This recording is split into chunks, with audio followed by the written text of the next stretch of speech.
नमः श्री सरस्वती नमः श्री राम सदा शिवाय नमः। हनुमानात्यंत विश्वासी अनुकरुणिया बाणासी आराम मंदिरासी जेते भरतासी निवास। गुरुर ब्रह्मा गुरु विष्णु गुरुदेव महेश्वरा गुरुर साक्षात परब्रह्म तस्मै श्री गुरुहे नमः। आत्मरूप गणेशु केली स्मरण सकळ विधेचे अधिकरण तेचे बंधू श्री चरण श्री गुरुचे ते नमस्कार। आता कथा प्रस्तुत असणार भावार्थ रामायण अंतर्गत लक्ष्मण शक्तीचा कार्यक्रम अध्याय असणार।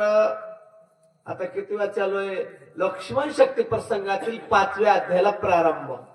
आता मला सांगा एकच वस्तू आहे, आता इथे झोपी घालायचं असलं तर अध्यात्म सांगायला गेलं तर सगळे झोपी जाणार आहे आणि लई सांगत बसायला गेलं तर काय उशीर होणार आहे, आधीच उशीर झालेला आहे। म्हणून जसं जसं जमल तस थोडक्यात असणार सांगण्याचा प्रयत्न। मारुती असणार भरताच्या आश्रमामध्ये आलेले आहे, जिथे भरत आहे तिथे असणार पोहोचलेले आहेत। त्यापुढे काय करू लागलेत ऐका। भरत बिन श्री रामाचा निज भक्त भरते भक्ती उल्हासित आचार्य भक्तीचा भरत भरत विमुक्त चराचर। आचार्य कोण? भक्त कोण? भरत। भरत रामाचा भक्त आहे आणि भरत भक्तीचा आचार्य आहे। याच्यामध्ये 2 वाक्य सांगितले आहेत। भरत कोण आहे तर एक आचार्य असणार आहे आणि दुसरी गोष्ट भक्त आहे। आणि भक्त सामान्य नाही, निज भक्त आहे। म्हणजे रामाचा भक्त आहे पण निज भक्त आहे। भक्तात आणि निज भक्तात फरक आहे।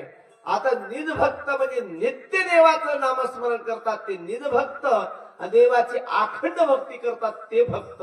आचार्य म्हणजे असणार काय? सर्वांमध्ये आचार्य। आता लावले पदवी आम्हाला कोणी कोणाला हे सांगू नये। भागवता आचार्य, विनोदा आचार्य, रामायण आचार्य। आचार्य म्हणजे जसे राम वागतात तशा पद्धतीचं भरताने आचरण केलं म्हणून भरताला आचार्य म्हणतात। बोला। भरते भक्ती विकार भरते भक्ती प्रकाशले भरते पाळले निज भक्ती। भरते भक्ती विस्तारली, भरताने भक्तीचा विस्तार केला।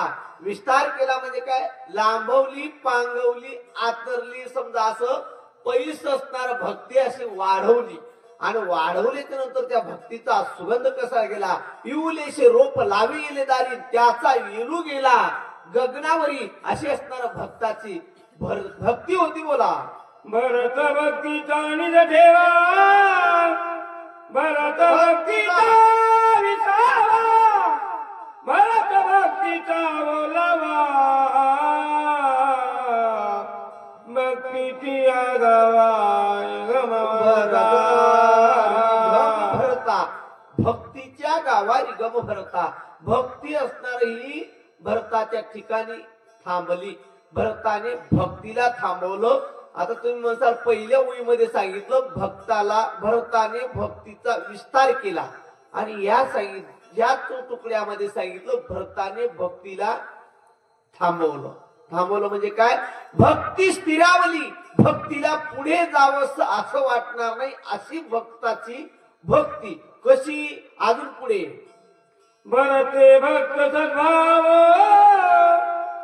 भरते साचार भरते प्रगटला राम सर्वत्र पावो सर्वासे। आता बघा किती भ्रत, किती सर्वत्र पाहो सर्वासी। आता भ्रताला जी जी दृष्टी दिसत होते ना, जे असणार डोळ्याला दिसत काय भासत होतो? राम भासत होत आणि म्हणून त्याची असणार राम म्हणून असणार भरत पूजा करत होता। आणि एवढी भरताची भक्ती जिथे जाईल दृष्टी तिथे असणार भरताची भक्ती एवढी दूरवर विस्तारलेली होती। अजून भरताची भक्तिमय वातावरण फक्त सांगू लागले नात्राय। अजून काय म्हणतात? भरते अपिंगिरी भक्ती भरते वाढविली विलकी भरते पाविली निज शांती भूते भोगती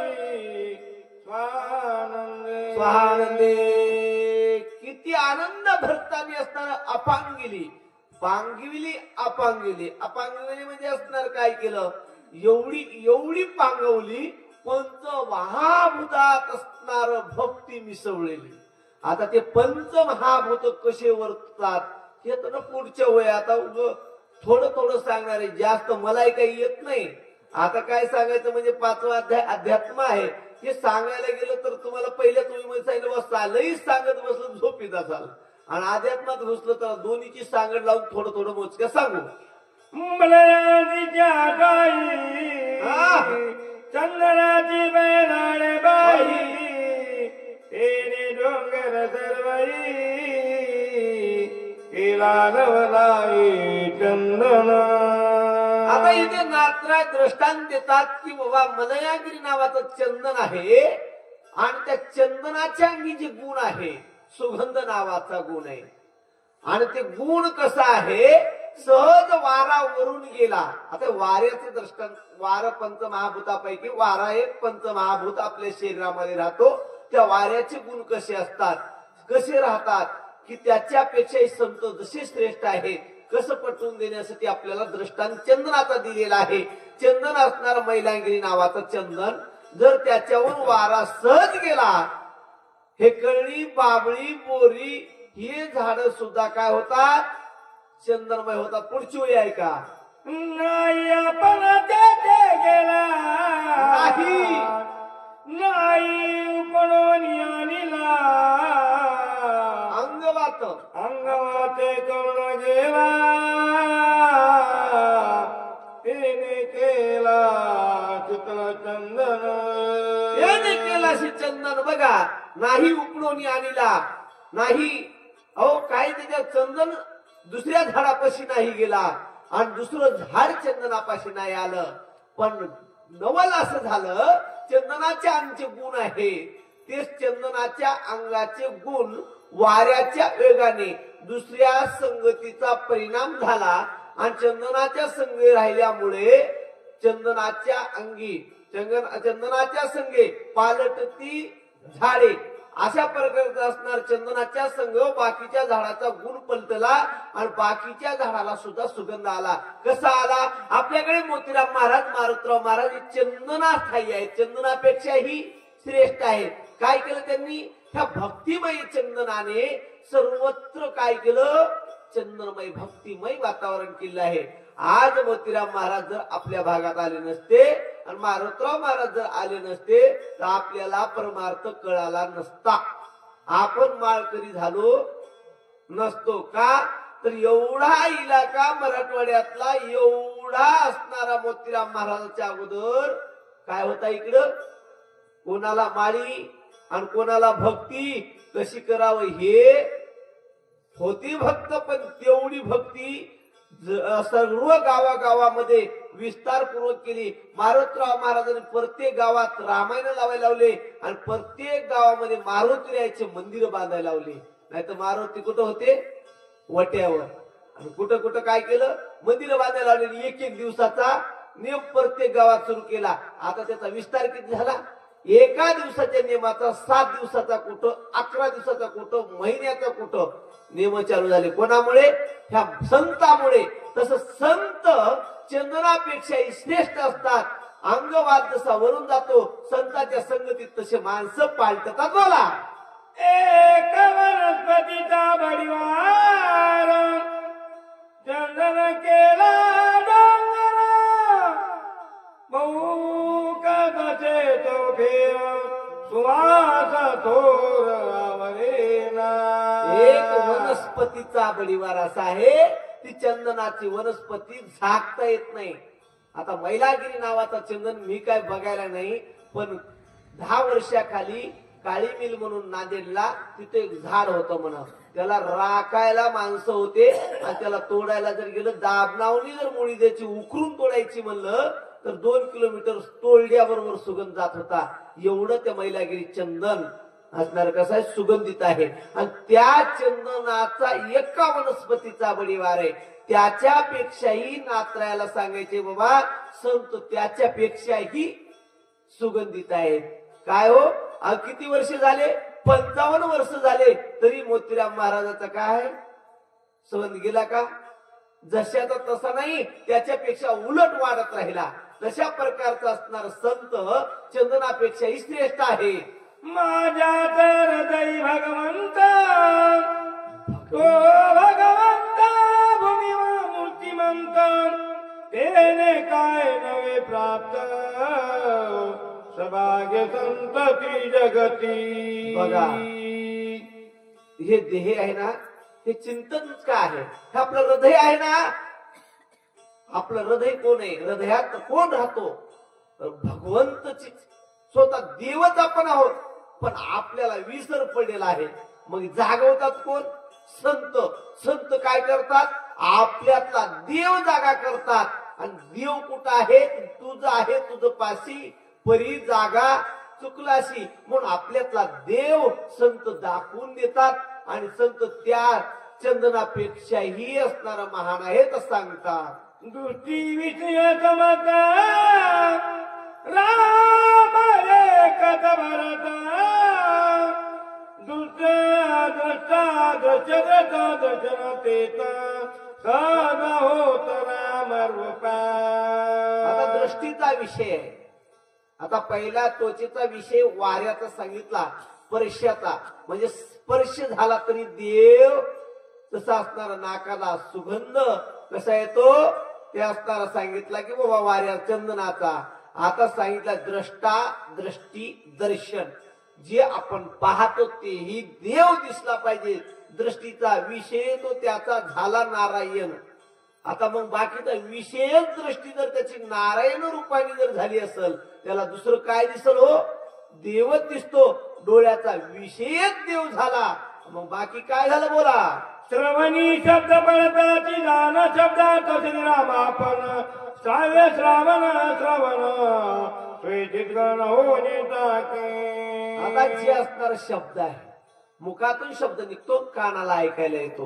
पण मुखातूनच राम राम निघू लागलं तर कानाने काय ऐकाय? कानाने जरी कोण शिया दिल्या तरी काय ऐकाय येत होतं? श्रीराम जय राम जय जय राम अशी भरताची काय झालं? ती कानाचा विषय झाला होता. कोणी काही म्हणलं तर राम म्हणलेलं ऐकाय येत होतं. कोण असणार काय काय म्हणल्यावर काय ऐकाय येत होतं? ऐका पुढे. ग्राण घेता श्वास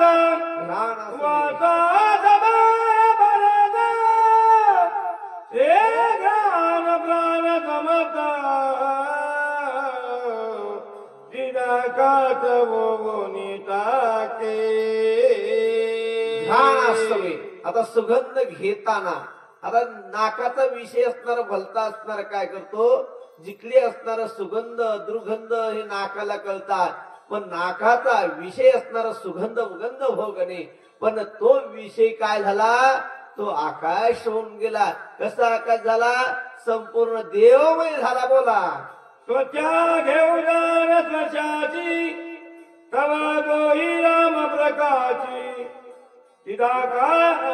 त्वचा स्पर्शे स्पर्शनाची सद समरसी श्रीराम.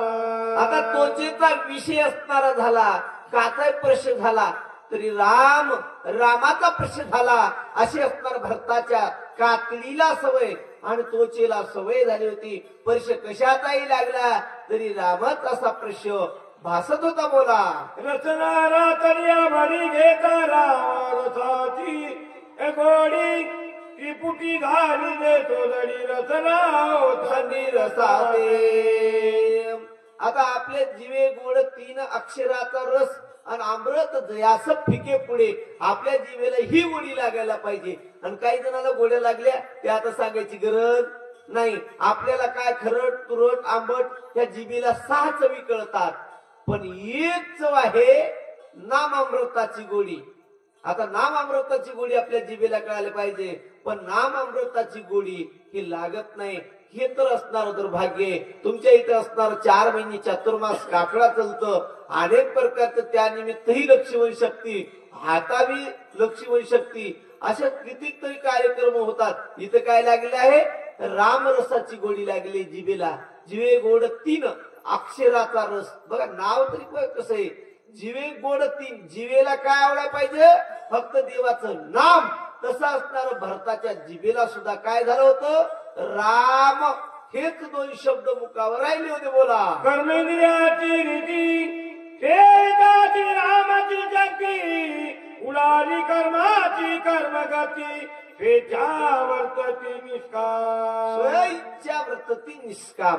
आता तुम्ही म्हणसाल ड्रायव्हर जर तीर्थयात्रेला घेऊन जर देव दर्शनाला जात असेल तर बाकीची माणसं मंदिरापुढे उभे केल्याबरोबर कुठे जातील हो? मंदिराच्या पुढे गाडी उभी केल्याबरोबर गाडीतले माणसं उतरून कुठे जातील? मंदिरातच जातील ना देवाच्या दर्शनाला. मग तसं घरातल्या शहाण्या माणसांनी जसं वागलं तसं पाठी मागले काय करतात? आचरण करतात ना. जर सासूबाईनच आणलेला बाजार, मुलाने आणलेला बाजार, सासूबाईनं जर सुनच्या माघारी विकला,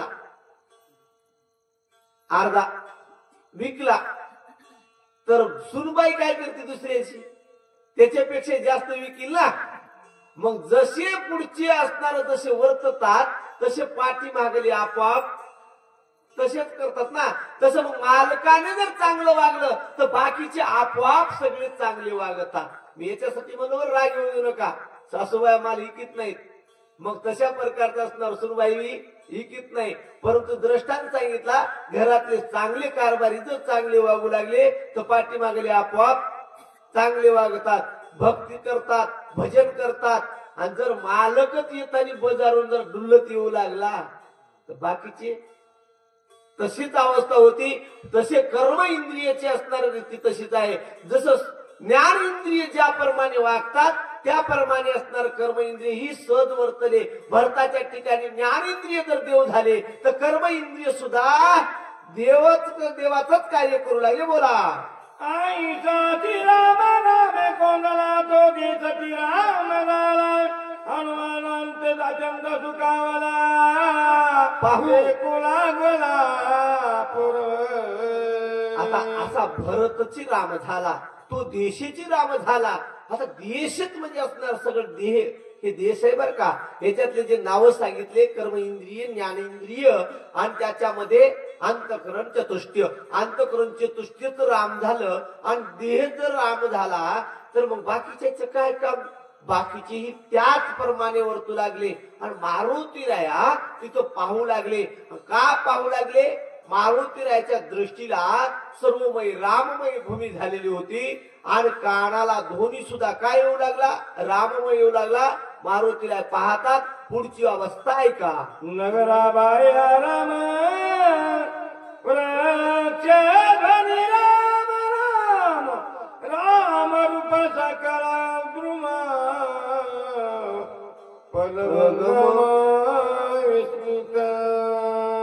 नगरा बाहेर राम, नगरातही राम.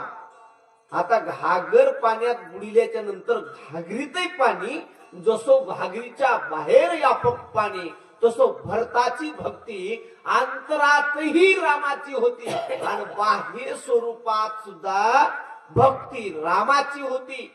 तशा प्रकारचं मारुतीराय विस्मित झाले, नुसते पाहू लागले. काय म्हणतात? दिशा दुर्मित रामे वृक्षे कोंडलाची लामे वायु गजे राम रामे योम रामे कोंडले. या मोहीमध्ये सांगितलं त्या दिशा आहेत ना 10 दिशा, ह्याही राममय कोंदल्या. योम म्हणजे वाराही राम झाला, आकाशही दुमदुमून गेलं राम नामाने. सर्वत्र वातावरण कसं झालं? राममय झालं. बोला. सत्संग भूते वागविती निरंतर काढोनी कठिणत प्रकार मृदुवानुहार झाली. आता हे 4 भूत पहिले एका ओळीत सांगितले. आता 5 पंचमहाभूताला वागवणारी पृथ्वी, ती पृथ्वी कशी झाली? मृदू झाली. मृदू संताची संगत लागली आणि पृथ्वी मृदू झाली. आणि मृदू कशी झाली? सहज पंचमहाभूत एकत्र वर्तू लागली. कोणते कोणते? आता पुढची ओळी आता मला सांगा. 5 पंचमहाभूतापैकी 2 पंचमहाभूताचं एकत्र येणं शक्य नाही. पाण्याचं आणि अग्नीचं कधी जमलंय का सूत्र? जमलंय का सांगा? अग्नी चालू आहे, पाणी आलं तर अग्नी राहते का सांगा? राहणार का? नाही राहणार. किंवा वारं आलं आणि आकाश आलं, दोन्ही एका ठिकाणी राहतात का? राहणार नाही. पण या प्रथमीनं पंचमहाभूताला एकत्र केलं. कसं केलं? विरोधक वागणारे सुद्धा एकत्रित आणले. बोला. सत्संगती ओलावली आती शांती धरशी आली एकात्मत्वा विसरली वर्तो लागली रुद्र.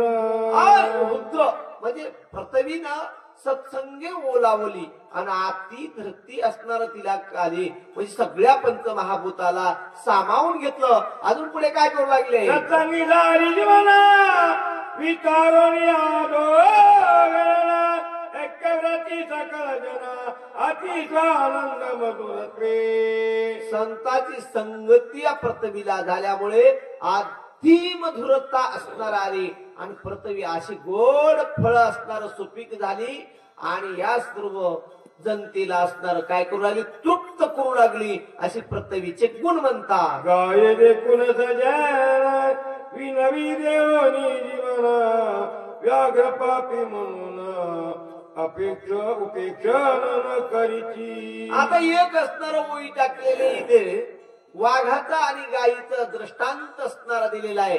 पाण्याला संतांची संगती कशी लागली? पाण्यानं आपला अवगुण असणार टाकलाय का? पाण्याला अवगुण कळतो का? गाय देखोनी सज्जन पाणी म्हणतोय का? वाघ गंगेला असणार, आमच्या गंगा आहे, गंगेला जर असणार एक पहिलं वाघ राहत होते आणि गायी राहत होत्या आणि गायी त्या तळ्या गंगेला पाणी पिऊन बाहेर येत असताना वाघ तिथे जाऊन तिचा शिकार करून गंगेला पाणी प्यायला गेला. या गंगेनं म्हणलंय काय? वाघाला तू गायीची शिकार करून आलास, मी तुला पाणी देणार नाही. वाघाला कधी म्हणली का गायीची तर शहारो का वाघ व्याघ्रा विष होऊन मारो असं पाण्यानं कधी म्हणले का? नाही ना. म्हणा ज्ञानेश्वरीतली होई 12 अध्यायामधले अशा प्रकारचं असणार पाणी कसं वरतू लागलं? पुढची होई तेजाची होता संगती आकर्षणी दाख जगती ते प्रकाश सर्वा होते ते जगती माधारी प्रेम. आता तेज आहे, तेजाची कशी आहे? तेजाची दहाकता आहे. दहाकता आहे पण असणार संतांच्या संगतीमध्ये तेज आल्यामुळे हे अग्नी असणार तेज भयानक आहे. हे दहाकता आहे अग्नीमध्ये, पण याला एका संतांची संगती लागल्यामुळे हे प्रकाशित झालं आणि हे तिथे असणार शस्त्र सगळीकडे वरतू लागलेलं आहे.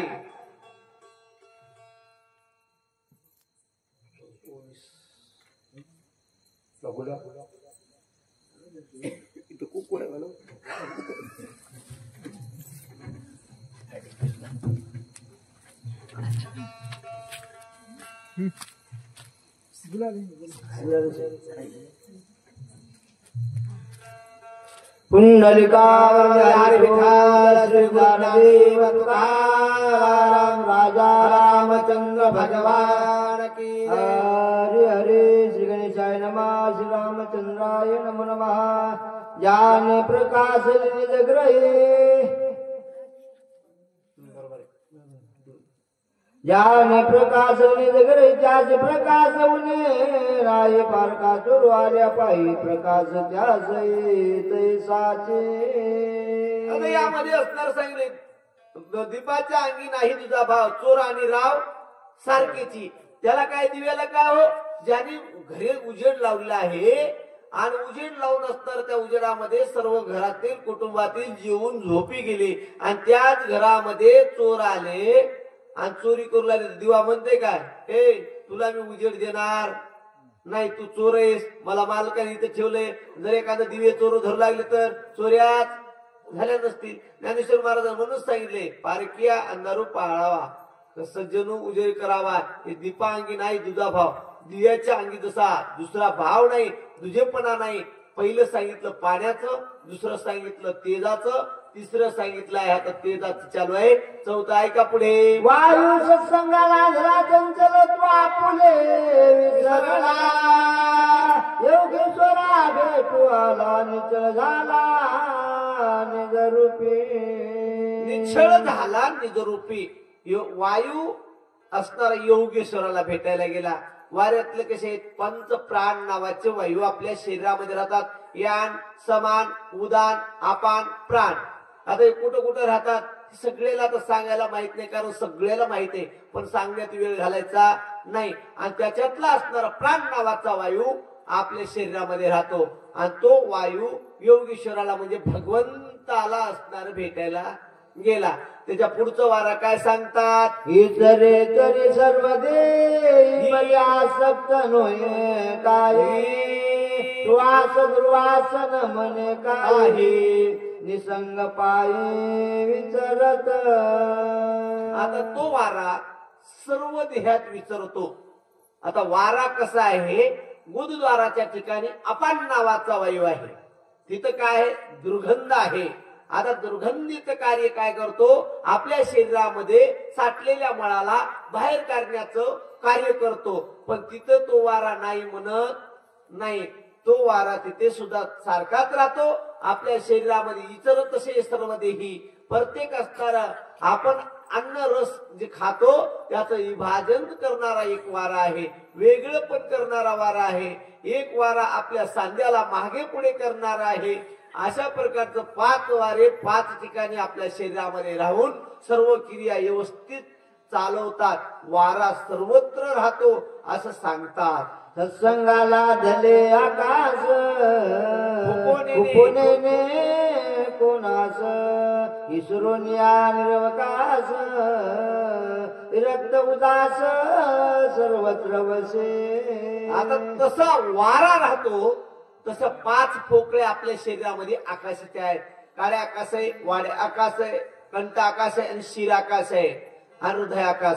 असे 5 आकाशाच्या पोकळ्या आपल्या शरीरामध्ये आहेत. तो आकाश आपल्या शरीरामध्ये सावकाश राहतो असं सांगतात.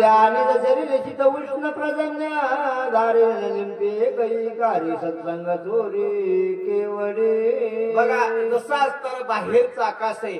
कधी उन्हाळ्यात असणार ढगाले म्हणून कूलर लावा म्हणत नाही, पोळाले म्हणत नाही, हिवाळ्यात हिवा झाले म्हणून पांघरून घालीत नाही, पावसाळ्यात भिजालो म्हणून छत्री धरत नाही. जसं बाहेरचा आकाश आहे तसं आपल्या शरीरामध्ये जो असणार हे आकाशामध्ये आपण काय काय टाकतो? थोर कंठ आकाशातून गरम गरम चहा, थंडगार पाणी उन्हाळ्यात, पुन्हा अहो त्याचं काय शीत उष्ण प्रजन्य धारी एकही न लिंपे, त्याला कोणत्याच प्रकारचं काही नाही. तशा प्रकारचं असणारं शरीरामध्ये आकाश राहतं. त्याला काही लागत नाही.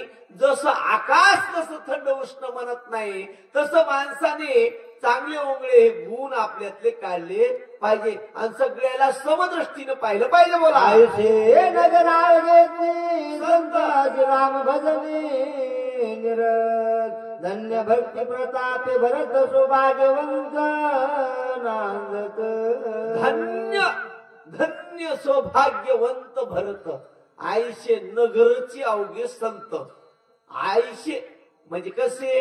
आता एवढं खोलात जाऊन मी काही सांगायला नाही, पण जमल तेवढं वरच्या वर थोडं थोडं थोडं थोडं टायमाच्या ऍडजस्ट सारखं सांगितलं. बाबा जसं असणार सर्व आपण जर ज्ञानेंद्रिय कर्मेंद्रियाने जर देवरूपाने वागलं तर असणार आपण सुद्धा देव पाहावया गेलो देवाची होणी गेलो. तसं तशा प्रकारची वरती अवघे संत सगळे संत होतील असं भरतात. शरीर धन्य आणि ते संत असं सांगितलं आहे. कोणाही नाही जसा कोणी नव्हती ना मानसा श्रीराम भजने बुलास सावकाश नांदते. सावकाश नांदती. कोणाही नाही गुण दशा, कोणालाही त्रास नाही आणि कोणालाही काही हीन नाही. सगळे सारखे असे भरताच्या ठिकाणी उद्यम एक मोरा करणे अक्षरात खरे नान जैसे पैसे घेणे कोणा येऊने असे ना. उदीम एकच मोहरा देणे. एक मोहरा म्हणजे एका पैशावर सगळं जग चलतंय का? हो चलतंय ना. कसं? एकच द्यायचं एकच घ्यायचं. काय द्यावं लागते? एकदा आपल्या मुखातून राम राम राम राम. किती बऱ्या राम राम व्हालाय. काय म्हणतो आपण? राम राम राम राम. समोरचा राम राम राम राम किती वेळा राम व्हालाय? हा, एक जप आहे राम नामाचा, पण आकडा कितीचा व्हालाय माहितीये का? 24 48 वेळा राम म्हणले एवढं पुण्य एका राम रामामध्ये. किती वेळेस? एका. मग किती व्हाले? 2 डबल राम. हा, मग 4 पट राम. म्हणजे एक राम घेतल्याबरोबर दुसरा राम रामच म्हणतो. तशी अवस्था असणार. रामच द्यायचं आणि रामच घ्यायचं, एकच मोरा असणार तिथं चालत होता. बाकी काय होत आहे का? एकच वसुदेचा घेता एका बोलाचीच कथा, एका वाचून सर्वता तुझी वार्ता सेना. तिथं तुझं नव्हतंच, तिथं अंतकरण तुझं माझं नव्हतं, तिथं सगळं काय होतं? एकाचीच वार्ता होती. बोला. तुझे पणे दलाल ठकू पावेत काळ, सर्वस्व नेता लगे येऊन सबळ जातसे. येऊन सबळ जातसे. अहो इतकं असणार त्या, इतकं सज्जन वरतीचं गाव म्हणजे भरताची नगरी.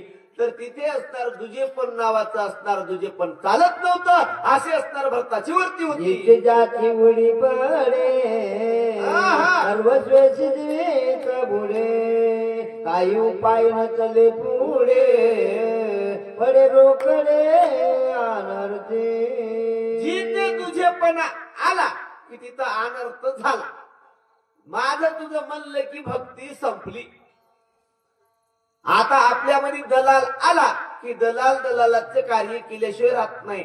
मग कोणता दलाल? अंगडू मंगळू नंद बाजा निवटू पाय घसा, व्यापार प्राण्या नकडे सहसा दलालायचा देताचा. आम्ही खरा दलाल पोती सांगणाऱ्यानं सांगत नाहीत, म्हणून लोकही बाजारातल्या दलालाकडे जातात. काय करतात? आम्ही लोक पोती सांगणारे दलाल खरा सांगत नाहीत, म्हणून लोक बाजारातल्या दलालाकडे जातात. बाजारातला दलाल नाही, जसा बाजारातला दलाल गोड गोड भाषा बोलतो आणि आपलं काढून घेतो आणि पुढच्याच बी काढून घेतो, दोघा कोणी साधितो आपलं, तसा असणारा आपल्यामध्ये दुजेपण दलाल आहे ना. जे संसार कोण कोण, बायका पोर नातू पंतू माझे माझे म्हणतो की नाही, हे दुजेपणाचा दलाल आहे शरीरामधला. आणि कोणीकडे नेते माहितीये का? हे 5 विषय आहेत ना, त्या 5 विषय सुखाकडे या जीवाला ओढू ओढू नेण्याचा प्रयत्न करतो. ओढू नेण्याचा प्रयत्न करतो. आणि या पंच महाभूताकडून भगवंताकडे देवाकडे जाण्यापासून रोखण्याचा प्रयत्न करतात, विषयाकडे ओढतात. आणि ही विषयाकडे ओढणारा दलाल जर आपल्यातून काढला तर मग काय आपलं शरीरात कोण आपल्याला ठकू शकेल आहे का? भरत नगरी लोक चतुर उदयमय कांद वीर होता देचाचा संसार प्रतिसत्वर वेद नावाचं येऊ देत नव्हतं, दुजेपण येऊ देत नव्हते. भरताच्या नगरीतील लोक चतुर आणि हुशार होते.